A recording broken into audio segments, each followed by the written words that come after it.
How to make the perfect infused magical gummies. What you'll need: add 7 ounces of cold water or juice to a mixing bowl. Then sprinkle the mix over the water. Give it a gentle mix. Blooming happens when the gelatin has absorbed all of the liquid. Once it's bloomed, place onto a pot of boiling water. Melt and stir. Turn off the heat and mix in your infusion.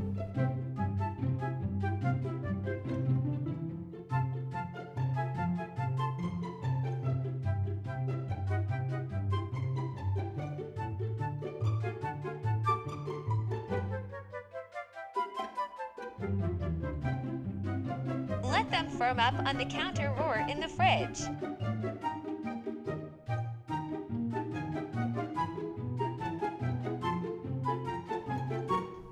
Yum!